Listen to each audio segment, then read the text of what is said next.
নানামুখী ষড়যন্ত্র কিন্তু এখনো আছে দেশে এবং বিদেশে। কোনো উস্কানিতে ধৈর্যহারা হওয়া যাবে না। কিন্তু এটা বিএনপি সরকার বললে ভুল হবে, এটা জনতার সরকার।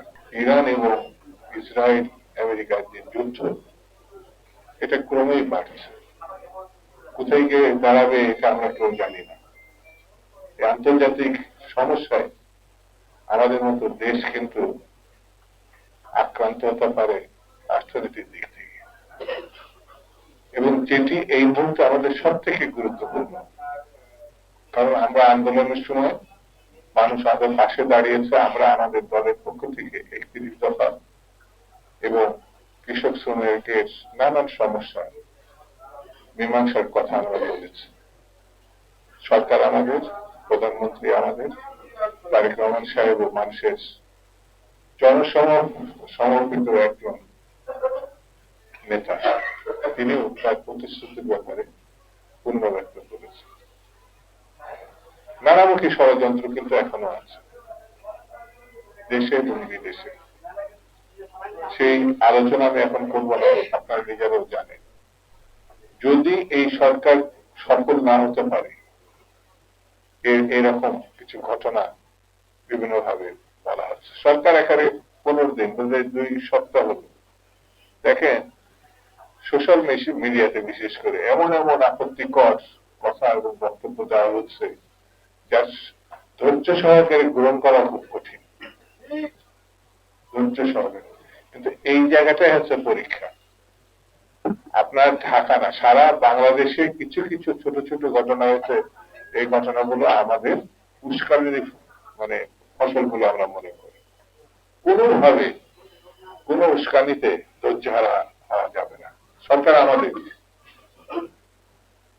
বিএনপির আন্দোলন সংগ্রামের যারা আন্দোলন করেছে তারা এই সরকার সবার। সেই জন্য বন্ধুরা, আমি বক্তৃতা বেশি করব না, কিন্তু ধৈর্যহারা হলে আমাদের বিপদ সামনে বাড়তে থাকবে। কারণ হচ্ছে বাংলাদেশে অর্থনৈতিক সমস্যা, অর্থাৎ সব ব্যাংক কিন্তু আগে ফাঁকা করে দিয়ে গেছে, এবং এই গত 2 বছরে যে অন্তর্বর্তীকালীন সরকার এখন কিছু কিছু প্রকাশ পাচ্ছে। অর্থাৎ সেই সময় ফান্ড আমরা যেটা প্রত্যাশা করেছিলাম যে সেই ডক্টর মোহাম্মদ ইউনূস সাহেব অত্যন্ত বড় মাপের মানুষ, সারা বিশ্বে যে টাকা পাচার হয়েছে টাকাগুলো নিয়ে আনবেন তিনি, কিন্তু খুব একটা তিনি এই ক্ষেত্রে সাফল্য দেখাতে পারেন। সে তো এমন একটি ভঙ্গুর দশায়, আজকেও মতিঝিলে দেখবেন যে আমানতকারীরা ব্যাংকের ওই যে গভর্নরের অফিসে গেছেন, তারা টাকা প্রত্যাশা করতে গিয়ে। আমি তাদেরকে অনুরোধ করব যে একটা সরকার 15 দিন ক্ষমতা আসছে, গভর্নর 7 দিন আগে বসছে, হ্যাঁ, তার কাছে দাবি জানানোর অবশ্যই রাইট আছে সব মানুষের, কিন্তু ধৈর্য হারালে হবে না। ভাই, এই সরকার বিপদ যদি আমি ডেকে নিয়ে আসি, সামনে কি হবে এটা তো আগে থেকে বলা যাবে না। সেই জন্য আমি বলবো সবাইকে, সব মহলকে, সব পক্ষকে, আমি এই সরকারের সমর্থন করি বা এই সরকারের সঙ্গে, কিন্তু এটা বিএনপি সরকার বললে ভুল হবে। এটা জনতার সরকার, এটা জনগণের সরকার। কারণ আন্দোলন সংগ্রাম শুধু বিএনপি করে না, বিএনপির সঙ্গে অন্যান্য সকল দল ছিল আন্দোলন করে, সবার সরকার। সেই জন্য আমাদের সবাইকে সেইভাবে অবস্থান নিতে হবে, সরকারের পাশে দাঁড়াতে হবে, ধৈর্য হারানো যাবে না।